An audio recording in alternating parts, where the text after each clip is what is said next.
Hey guys, Coach Mike here, Results Driven Fitness Systems. Today is Movement Monday, and we're going over muscles.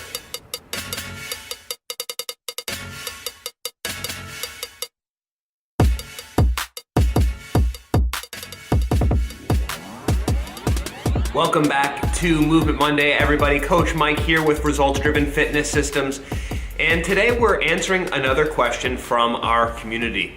It's Movement Monday, and we're discussing how do we start to learn to engage muscles that we lack control over. And this is an interesting question because here at Results Driven, we are very patterns based. We don't talk about muscles individually, but there are times where members go to see practitioners and they say certain areas or muscles aren't firing correctly. So how do we take that information and then put it through our system to help members start to regain some of their function?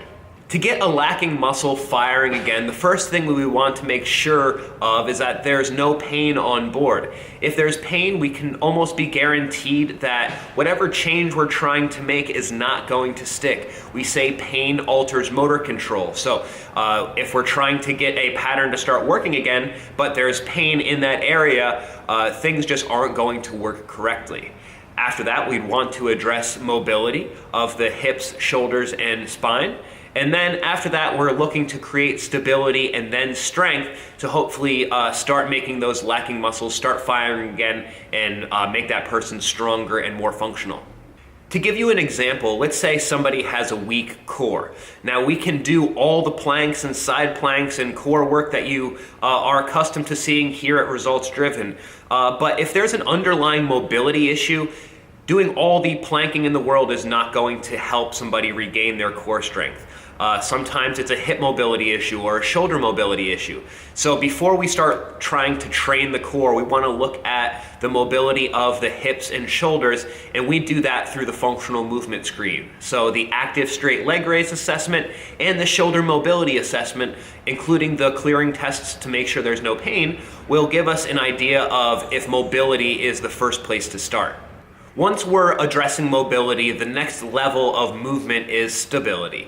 So we want to see what positions this person can start to learn to create a better pattern. So we're talking about lacking muscles, but again, no muscle fires by itself. There's a whole cascade of muscles that are used in any movement. So what position can we put this individual in to start learning that pattern again? And the best way to find out what positions are good for a person is by testing their breath. Dr. Chang says, like we talked about last week, if you can't get breath in a position, the position is unsustainable. So if we can find the positions where the person can find a full, comfortable breath, then we can be pretty certain that that position is going to be a good position for the person to start training in and to start learning to use the muscles that we're lacking appropriately. Some of the positions we might start training in might be a side lying position. We might put somebody in a half kneel position or the tall kneel position. All we want to do is have them hang out there for a second before they even start doing the exercise that we think might be helpful. Hang out there and get a breath. If the breath isn't there, then let's change positions and see what's going to work best.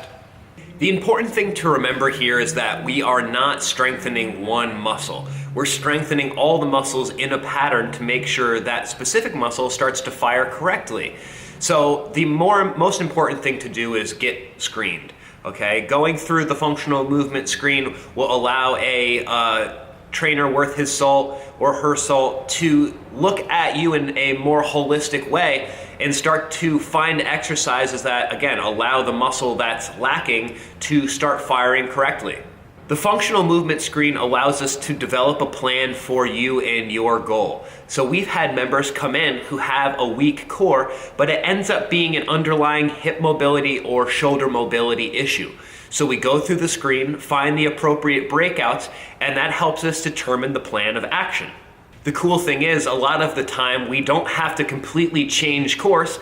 We just have to add one or two corrective exercises into your routine and maybe remove an exercise or two from your current routine to help you start moving towards that goal. So ultimately, if you've been told that you have a muscle that's not firing correctly, the first thing to do is get movement screened. Find a professional near you who can administer the screen and start to help you work towards that goal. Rarely is it one muscle not firing correctly, it's the entire pattern that's potentially dysfunctional.